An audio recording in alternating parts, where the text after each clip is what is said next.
ঘোরাফেরা তো সকলেই পছন্দ করে, যেমন করে আমি পছন্দ করি। কারণ আমি জানি প্রত্যেকটা মেয়ে কিংবা ছেলে কিংবা বয়স্ক লোক থেকে শুরু হতে মানে সবাই কিন্তু ঘোরাফেরাটা খুবই পছন্দ করে। আর যদি হয় সবাইকে একসাথে নিয়ে ঘুরতে যাওয়া। যাই হোক, আমরা তো ঘোরাফেরা শুরুই করে দিয়েছি, যেটা কি না এর আগের পর্বে আপনাদের দেখিয়েছি। মানে একদিনে তো দেখা গিয়েছে যে এত বড় ভ্লগ দেওয়া সম্ভব হয়নি, সেই জন্য কিন্তু আজকে আমি 2 ভ্লগেই আপনাদের সাথে শেয়ার করব আমার ঘোরাফেরা। আসসালামু আলাইকুম সবাইকে, আমি Umme Habiba. Welcome to my channel Bikrampur family. আশা করছি সকলেই ভালো আছেন। আলহামদুলিল্লাহ, আল্লাহ তাআলার রহমতে আমরাও কিন্তু ভালো আছি। আর ঘুরতে গেলে টুকিটাকি না খেলেও কিন্তু নয়। তো আজকে তো আমি চিপসটা দেখে একেবারে অবাক হয়ে গিয়েছিলাম যে 10 টাকা চিপস কিভাবে 15 টাকা হলো। যাই হোক, সামান্য পরিমাণে একটু বেশিই ছিল, যেহেতু 15 টাকা হয়েছে। আর চিপস খাওয়ার পাশাপাশি কিন্তু আমরা একটু চাও খেয়ে নিয়েছিলাম, কারণ সন্ধ্যা ঘনিয়ে এসেছিল। তো ভাবা গেল যে কি খাওয়া যাবে। আর আপনাদের সাথে একটা কথা যেটা না বললেই নয়, সেটা হচ্ছে আমার ভিডিওতে শুরু করার আগে আপনাদের কাছে ছোট্ট একটা রিকোয়েস্ট, যেটা কিনা একটি লাইক দিয়ে শুরু করবেন। আর এই একটা লাইক কিন্তু আমার ভিডিওটা অনেক দূর এগিয়ে নিতে সাহায্য করে। যাই হোক, মাহাতে গিয়েছি আর খাওয়া দাওয়া করব না, এটা কিভাবে করে সম্ভব। তাই তো আমরা চলে এসে পড়লাম নিরালা হোটেল অ্যান্ড রেস্টুরেন্টে।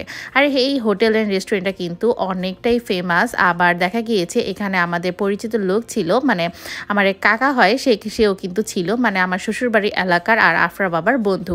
যাই হোক, পরিচিত বলেই তো কথা, সেই জন্য তো এখানে যাওয়া। আর এত ফেমাস যেহেতু, প্রথমে যে হচ্ছে আমরা ইলিশ মাছ দেখে নিচ্ছিলাম, কারণ মাওয়া ঘাটে যে যদি ইলিশ মাছ দিয়ে ভাত খাওয়া না হয় তাহলে তো দেখা গিয়েছে যে ঘোরাফেরাটাই অপূর্ণ রয়ে যাবে।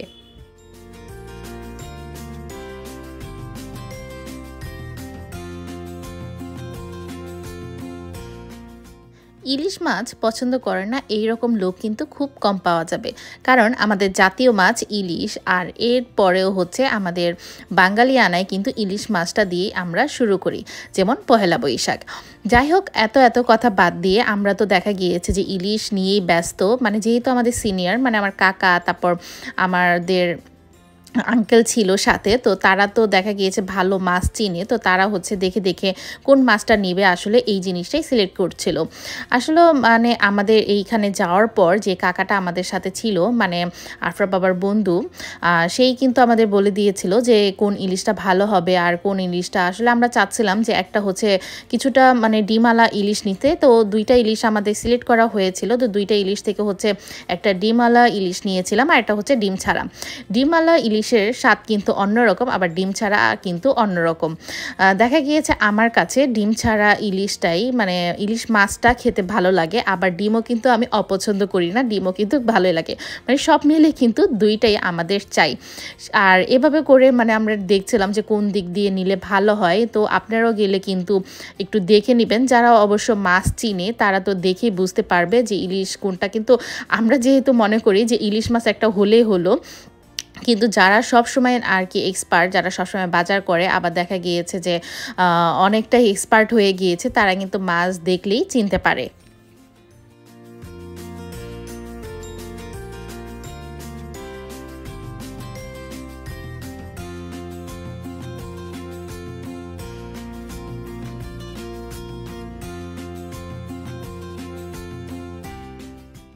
2টা ইলিশ মাছ আমাদের সিলেক্ট করা হয়েছিল, আর সেইটাই কিন্তু কাটার জন্য এই তো সামনে নিয়ে আসলো। সাথে করে একটা তেলও ছিল, মানে এইটা দেখে না আমার কাছে খুবই ভালো লেগেছে। আমি অবশ্য বিক্রমপুরের মেয়ে হয়ে আবার এত কাছে আমার শ্বশুর বাড়ি হলেও কিন্তু এই ফার্স্ট হচ্ছে মাওয়াতে আমার মানে সবার সাথে খেতে আসা। কারণ আমি যখন আফরা বাবাকে বলতাম আসো আমরা খেয়ে আসি, বা মাওয়াতে যে ইলিশ মাছ ভাজা খাই, আপনাদের ভাইয়া এক কথাই বলতো যে কেনই বা ওখানে যে টাকা নষ্ট করব। এটা কিন্তু আমি আমার আরেক ব্লগেও বলেছি যে বাসায় বসেই তো খাওয়া যায়। যাই হোক, সবাই মিলে যেহেতু বের হয়েছি, আর সবাই মিলে খাওয়াটার মজাও কিন্তু আলাদা। কারণ আঙ্কেল আন্টিরা মানে ভাইয়ার শ্বশুরবাড়ির লোকেরা যেহেতু এত দূর থেকে এসেছে, আর মাওয়াতে আসার পর তারা ইলিশ মাছ খাবে না এটা কিন্তু নয়। আর ইলিশ মাছ 2টা কিন্তু মানে সাইজও কিন্তু খুবই বড় ছিল, মানে 2 কেজি প্লাস ছিল ইলিশ মাছটা। আর সুন্দর করে কিন্তু কেটে নিচ্ছিল। যেই ভাইয়াটা কাটছিল আমার কাছে মনে হচ্ছিল সে একেবারে এক্সপার্ট, মানে মনে হচ্ছিল যে কারেন্ট যদি চলেও যায় বা অন্ধকারও যদি হয়ে যায় তার কিন্তু হাত কেটে যাবে না, সে কিন্তু না দেখেই কাটতে পারবে। আর ইলিশ মাছের ফুল কাটা যখন বের করছিল সেটা দেখেও না আমি একটু শিখতে পারলাম যে এভাবে করে আসলে আমি বাসায় যখন কাটবো তখন কিন্তু আমি এভাবে করে ফুলকাটা বের করে নিব। আর সুন্দর করে তারা পিসগুলো করছিল, যে এই এত সুন্দর করে মানে পিস মনে হয় যে আমিও করতে পারবো না। তো প্রথমেই ভাইয়াটা হচ্ছে ভুল করে ফেলেছিল যে ইলিশ মাছ থেকে হচ্ছে ডিমটা আলাদা করে নিবে ভাবছিল। তো আমরা বললাম যে না, মাছ থেকে হচ্ছে যদি ডিমটা আলাদা করা হয় তাহলে তো দেখা গিয়েছে যে মাছটা একটু ছোট ছোট লাগে, মানে আমার কাছে ভালো লাগে না। তো চাচ্ছিলাম যে একসহই ডিম সহই হচ্ছে মাছটা কাটার কথা। যাই হোক, ভুল থেকে হচ্ছে তাকে আগেই বলা উচিত ছিল আমাদের। আর এভাবে কিন্তু মাছটা কেটে নিচ্ছিল। মাওয়াতে এসেছি ইলিশ মাছের পাশাপাশি দেখা গিয়েছে যে কাঁকড়াও কিন্তু কম যায় না, কারণ নদীর পাড়ে বসে খাওয়ার উপভোগটাই হচ্ছে অন্যরকম। তো কাঁকড়া কিন্তু আফরাও অনেক সময় খেতে চায়। তো কাঁকড়া দেখার পর আমি বললাম যে 2টা কাঁকড়া নেওয়াই যায়, কারণ কাঁকড়া যেহেতু সবাই খায় না, 2টাই কিন্তু এনাফ। আর কাঁকড়ার সাইজগুলো কিন্তু মোটামুটি বেশ ভালো ছিল। প্রথমে 3টা তুলেছিল, কিন্তু আমরা বলছিলাম যে না 3টা নিব না, 2টাই কিন্তু আমাদের যথেষ্ট। তো কাঁকড়ার যে নেওয়া হয়েছিল 2টা, সেইটাও কিন্তু মানে ভালো সাইজেরই ছিল। আর পরবর্তীতে যে মানে ভাইয়াটা কেটে নিচ্ছিল, মানে খুব সুন্দর করে কেটে নিল। আসলে আমি বাসায় কখনোই কাঁকড়া মানে রান্না করিনি বা কিভাবে কাটতে হয় সেটা আমি জানতাম না, কিন্তু সেখানে যাওয়ার পর মানে আমাদের সামনে যখন কাঁকড়াটা কাটলো তখন বুঝতে পারলাম আসলে কোন পার্টটা আমার ফেলে দিতে হবে বা কোন পার্টটা বা নিতে হবে। যাই হোক, 2টা টেকনিক কিন্তু আমার শেখা হয়ে গেল। একটা হচ্ছে ইলিশ মাছের কিভাবে ফুলকা বের করব, আর দ্বিতীয়ত হচ্ছে কাঁকড়াটা কিভাবে কাটতে হয় সেটাও কিন্তু আমার জানা হয়ে গিয়েছিল।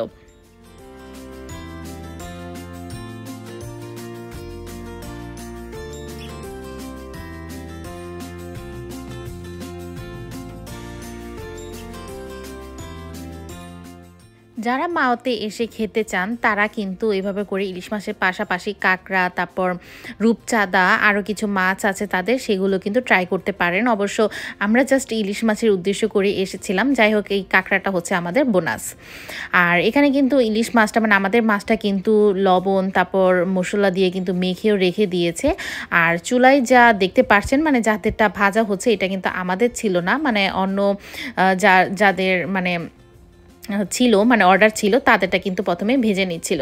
কারণ আমাদের যেই চাচাটা মানে সে বলছিল যে আমি একটু অন্যরকম করে আপনাদেরটা ভেজে দিব। এই তো সেই চাচা মানে আফরা বাবার একসাথে হচ্ছে তারা বড় হয়েছে, মানে একই এলাকার। আর আমরা কিন্তু সাথে ঝাটকা মাছও নিয়েছিলাম, যেটা কিনা আমাদের ফ্রাই করে দিবে প্লাস রান্না করে দিবে, ওইটারও কিন্তু প্রস্তুতি চলছিল। আর এই তো তাওয়াটা ক্লিন করা দেখে না আমার কাছে খুবই ভালো লাগছিল। আর কাকাটা মানে আমাকে প্রথমে বলছিল যে আপনারা যেহেতু আমাদের ভিআইপি, তো আপনাদের কিন্তু অন্যরকমভাবেই দিব। আসলেই মানে এলাকার কেউ হলে বা নিজস্ব কেউ হলে কিন্তু কোথাও গেলে কোনো মন্দ হয় না, দেখা গিয়েছে এক হিসাবে ভালোই হয়। আর তাওয়াটা ক্লিন করে কিন্তু এই তো আমাদের কেনা তেল দিয়েই কিন্তু আমাদের ভেজে দিবে। আর এই জিনিসটা আমার কাছে খুবই ভালো লেগেছে। আর তেলটা যখন দিবে তখন হচ্ছে মানে গরম হওয়ার পর আমাকে কাকা বলছিল যে এবার মানে আমাকে কাকি বলেই বলছিল যে কাকি এবার আপনি হচ্ছে মাছগুলো ভাজেন, দেখা গিয়েছে যে রান্না তো সবসময় বাসায় করেন, এবার হচ্ছে বড় তাওয়াতে রান্না করা যায়। তো আমি যখন মাছটা একটু ছাড়বো তখন কিন্তু আমি একটু ঘাবড়িয়ে গিয়েছিলাম, মানে প্রথমটা দিয়েছিলাম আমি একটু ভয় পেয়ে গিয়েছিলাম যে কিভাবে হবে। তো রান্না তো দেখা গিয়েছে সবসময় ছোট কড়াইতে করি, এইভাবে কিন্তু বড় কড়াইতে করা হয় না। তো এক এক করে কিন্তু মাছগুলো ছেড়ে দিচ্ছিলাম। আর আমার ভাবি প্লাস হচ্ছে বিআইন মানে দুইজনকে বলছিলাম যে তোমরা একটু ট্রাই করো, আমি শুধু একা একা ট্রাই করবো কেন। আর ভাবিও মানে দেওয়ার পর এতটা এক্সাইটেড ছিল, মানে আমরা না এই জিনিসটাকে খুবই এনজয় করেছি। আপনারা চাইলেও কিন্তু এভাবে করে মানে ওইখানে যে এভাবে করে রান্না করতে পারেন বা নিজের মাছ দেখা গেছে নিজেই কিন্তু ভাজতে পারেন। মানে এই জিনিসটা আপনাদের কাছে আমি মনে করি অনেকটাই এনজয় করবেন, অনেকটাই আপনাদের কাছে ভালো লাগবে। তো অনেকক্ষণ খোঁজাখুঁজির পর হচ্ছে তাদের এই তো বড় একটা হাতা, মানে যেটাকে আমরা কুচুন বলি বা যেটা দিয়ে আমরা নাড়ি, সেটা কিন্তু পেয়ে গেলাম। সেটা দিয়ে আমি একটু নেড়ে মানে সামনের দিকে দিয়ে দিচ্ছিলাম। আর আরশি আমার বেআইন মানে ও কিন্তু অনেকটাই মনে হচ্ছিল যে একেবারে এক্সপার্ট, একটুও ভয় পাচ্ছিল না। যেখানে আমি রান্না করি সবসময় আমি ভয় পাচ্ছিলাম, আর মনে হচ্ছিল যে ও কিন্তু একেবারেই ভয় পাচ্ছিল না।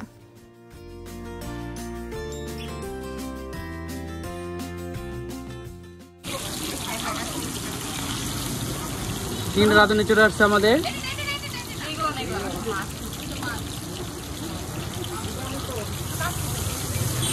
বললো আবার আবার এই যে আসে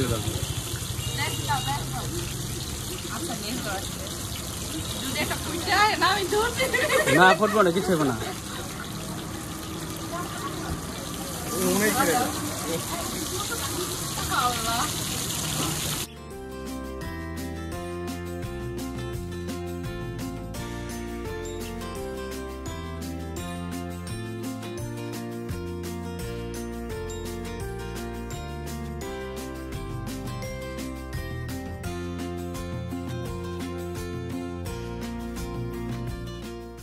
মাছ ভাজার সময়টা আমরা এতটাই মজা করেছি যে ধারণার বাইরে। আর এই সময়টা কিন্তু আমরা তিনজন মিলে মানে ভাবি, আমি, বেআইন আর এই তিনজন মিলে কিন্তু অনেকটাই মজা করেছি। মনেই হচ্ছিল না যে কোনো একটা রেস্টুরেন্টে এসেছে বা বাহিরে এসে এইভাবে করে রান্না করছি। মনে হচ্ছিল যে আমাদের কোনো অনুষ্ঠানে এসেছি, মানে নিজেদের কোনো অনুষ্ঠান বা নিজেদের সব কিছুই মিলে কিন্তু আমরা মজা করছিলাম। এখানে কিন্তু আরও গেস্ট বলবো না, মানে তাদের কিন্তু কাস্টমার ছিল, মানে আমার মুখ দিয়ে গেস্ট এসে পড়েছে। যাই হোক, কাস্টমার ছিল, তাদের কিন্তু পরে দেওয়া হবে। আর আমাদের কিন্তু মানে আমরা নিজেরাই ভেজে নিচ্ছিলাম, আর আমাদের কিন্তু অনেকটাই সময় দেওয়া হচ্ছিল। আর কাকা এসে একটু পরপর দেখে যাচ্ছিলো আসলে সব কিছু ভালোভাবে হচ্ছে কি না, কারণ তারা তো দেখা গিয়েছে এক্সপার্ট। আর আমরা তো মানে এত বড় কড়াইতে রান্না করে কখনো বা এত বড় তাওয়ার মধ্যে ভেজে কোনো মানে কখনোই মানে আমাদের অভ্যাস নেই। সেই জন্য কিন্তু আমরা অনেকটা এনজয় করছিলাম। আর সবাই যেহেতু একত্রে ছিলাম, মানে আফরা বাবা, ভাইয়া, তারা হচ্ছে আমাদের ভিডিওগুলো নিচ্ছিল, আর আমরা হচ্ছে মানে কিভাবে রান্না করব বা এক এক করে কিন্তু উল্টিও দিচ্ছিলাম। আর মানে এগুলো দেখার পর আমার আজকে যে ভয়েস দিচ্ছি, আমার মনে হচ্ছিল যে আবার যে কবে একসাথে করে যাব, এইটাই কিন্তু আমি মিস করছি।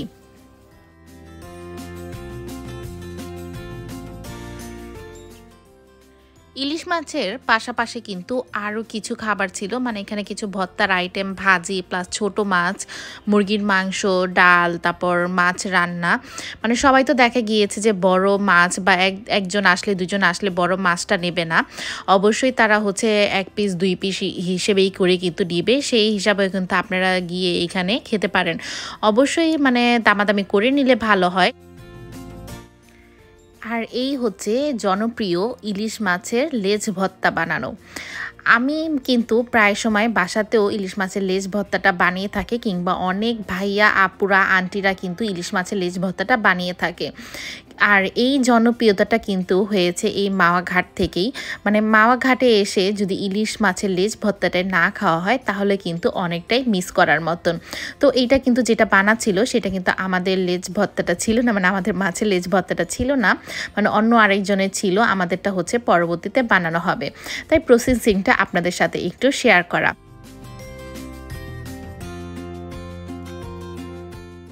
ইলিশ মাছগুলো কিন্তু আমাদের ভাজা হয়ে গিয়েছিল, এখন হচ্ছে ঝাইটকা মাছগুলো কিন্তু আমাদের ভেজে নিচ্ছিল। আর ঝাইটকা মাছের ভাজাটাও কিন্তু মানে যখন কেচে কেচে ভেজেছে, মানে এতটা ক্রিস্পি হয়েছিল মাছগুলো, মনে হচ্ছিল যে চিপসের মতো করে চাবিয়ে চাবিয়ে কিন্তু খাওয়া যায়, মানে এইরকম করে কিন্তু ভাজাটাও হয়েছিল। আর মানে বেগুনগুলো সাইড দিয়ে রেখেছিল যাতে পরবর্তীতে হচ্ছে ভেজে ওঠানো যায়। আর আরেকটু সাইড দিয়ে রাখার আরেকটা উদ্দেশ্য হচ্ছে যে এটা কিনা মানে তাওয়ার যে হিটটা সেটাতে যাতে মানে ভিতরে যাতে একেবারে কাঁচা কাঁচা না থাকে, মানে ভাপে যাতে সিদ্ধটা হয়ে যায়, পরবর্তীতে তেলে দিলে যাতে তাড়াতাড়ি করে মানে ভাজাটা যেন সুন্দর করে হয়ে যায়, এই কিন্তু এটার উদ্দেশ্য। মানে প্রথমে আমি মনে করেছিলাম যে সাজিয়ে রেখেছে, আসলে এইটা উদ্দেশ্য ছিল না। এই মানে আমি যেটা বললাম সেটাই নাকি উদ্দেশ্য। মানে আমার কাছেও পরবর্তীতে মনে হলো যে না, আসলেই তো ঠিক, যে তাওয়া সাইড দিয়ে রাখার কারণে কিন্তু যেহেতু মানে তাড়াতাড়ি করে ভাজা হয়ে যাবে এইরকম। আর কাঁকড়াগুলো কিন্তু ভেজে তুলে নিয়েছে, এখন হচ্ছে কাঁচা মরিচ ভেজে দিচ্ছিল, কারণ শুকনা মরিচ ভাজাটা কিন্তু অনেকেই খায় না, তাই সাথে হচ্ছে কাঁচা মরিচও ভেজে দিবে। যার পছন্দ হচ্ছে কাঁচা মরিচও কিন্তু খেতে পারেন। তো আমার কাছে এই জিনিসটাও খুব ভালো লেগেছে, যে অনেক সময় দেখা গিয়েছে যে ভাজা কোনো জিনিসের সাথে আমরা শুকনো মরিচ ভাজাটাই কিন্তু বেশি খেয়ে থাকি।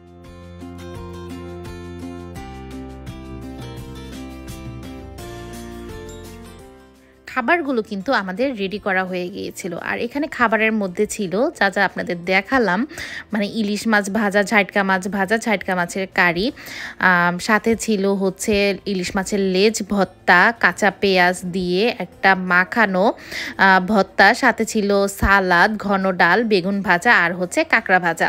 এই কিন্তু ছিল আমাদের রাতের খাবারের আইটেম। কারণ আমরা একটু বিকালে গিয়েছিলাম, যেটা কিনা আমার আগের ব্লগে দেখতে পেরেছেন। আর রাতের বেলা আমাদের উদ্দেশ্যই ছিল যে রাতের বেলা হচ্ছে ওখান থেকে খেয়ে তারপর হচ্ছে আমরা বাসায় ব্যাক করব, কারণ রাতে বাসায় যেয়ে হচ্ছে কোনো ঝামেলা করতে চাচ্ছিলাম না। যাই হোক, খাবার তো রেডি হয়ে গেল। আর আন্টি কিন্তু, মানে আমি বসেছিলাম হচ্ছে আমাদের আন্টির সাথে, মানে আন্টি আমাকে প্রথমে ভাত সার্ভ করে দিল, আর এক এক করে কিন্তু সব খাবারই আমরা খেয়ে নেব। কারণ প্রতিটা খাবারই এখানে খুব ভীষণই মজা ছিল। মানে ইলিশ মাছটা যে আমি বলবো যে কোনো গন্ধ বা আছে না যে কেমন একটা অনেক দিনের হয়ে গেলে, বা এটা ইলিশ মাছটা কিন্তু অনেকটাই ফ্রেশ ছিল, মানে খেয়ে আমরা বুঝতে পেরেছি। আর মানে এক এক করে কিন্তু আমি সব আইটেমই মানে খেয়ে নিচ্ছিলাম।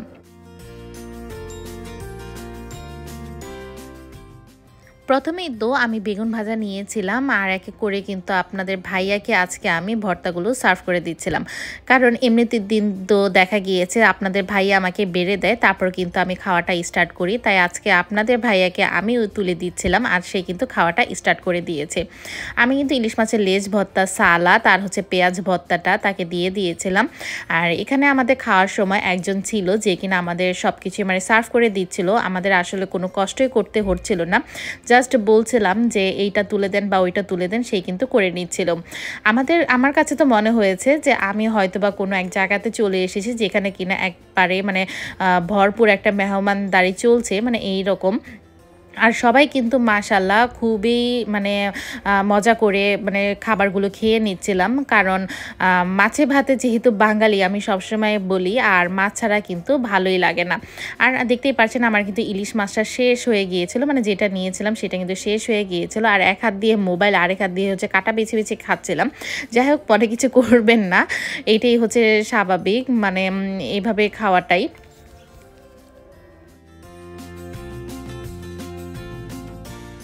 আর আমি শুরুতেই কিন্তু বলেছিলাম আফরা হচ্ছে খাবে না, কারণ আফরা তো মাছ এভাবেও খেতে চায় না। আর ও বলছিল যে আমার পেটটা ভরা, তাই ওকে আর জোর করিনি, মানে সাইডে বসিয়ে দিয়েছিলাম।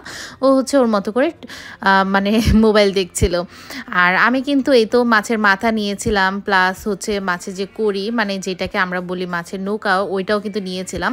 আর আমি হচ্ছে প্রায় 3টার মতন ঝাটকা মাছ খেয়েছিলাম, কারণ ঝাটকা মাছগুলো আমার কাছে এতটা ভালো লাগছিল যে মনে হচ্ছিল যে এতটা ক্রিস্পি, আর মুখে দিলেই হচ্ছে মনে হচ্ছিল যে কাটাও লাগছিল না, একেবারে ভ্যানিশ হয়ে যাচ্ছিল। মানে এতটা মজা নিয়ে বা এতটা মানে আনন্দ সহকারে আমরা খেয়েছি, মানে আমাদের কিন্তু লাস্ট পর্যায়ে কিছুই ছিল না, মনে হচ্ছিল যে অনেক খাবার হয়তো বা খেতে পারবো না। যাই হোক, খাবারগুলো তো অনেকটাই মজা ছিল, আর অনেক মজা নিয়ে বা তৃপ্তি সহকারে খেয়েছি। এখন হচ্ছে হাত ধোয়ার পালা। আর এখানে হচ্ছে কিছু কুসুম গরম পানি দিয়ে কিন্তু আমরা হাতটা ধুয়ে নিচ্ছিলাম। আপনারা যারা মাওয়াতে যাওয়ার প্ল্যান করছেন কিংবা মাওয়াতে যেতে চান, আর যারা আমার ভিডিওটি দেখছেন, তাদের কাছে একটাই রিকোয়েস্ট, সেটা হচ্ছে মানে আপনারা কিন্তু হোটেল নিরালায় যেয়ে খেতে পারেন, মানে নিরালা হোটেল অ্যান্ড রেস্টুরেন্টে। এইটা হচ্ছে একেবারেই মানে ভিতর দিকে, মানে রোড সাইডে অবশ্যই, কিন্তু ভিতর দিকে নিরালা হোটেলের রেস্টুরেন্টে গিয়ে কিন্তু একেবারে কম বাজেটের মধ্যে কিংবা ভালো মানের বা উন্নত মানের খাবার যদি খেতে চান, তাহলে কিন্তু খেতে পারেন। যাই হোক, এইটা তো আমার একটা ইনফরমেশন, যেটা কিনা আপনাদের মানে উদ্দেশ্যে আমার বলা।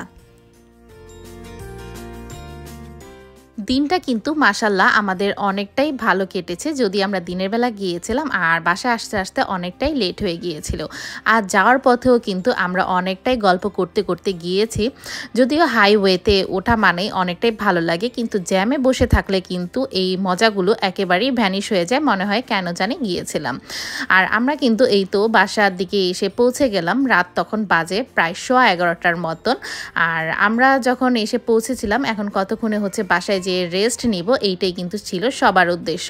তো আজকের মতন ব্লগটি শেষ করছি এখানে। ব্লগটি ভালো লেগে থাকলে অবশ্যই একটি লাইক দিবেন এবং আপনার মন্তব্যটি প্রকাশ করতে ভুলবেন না। চ্যানেলটিকে সাবস্ক্রাইব করে পাশেই থাকবেন।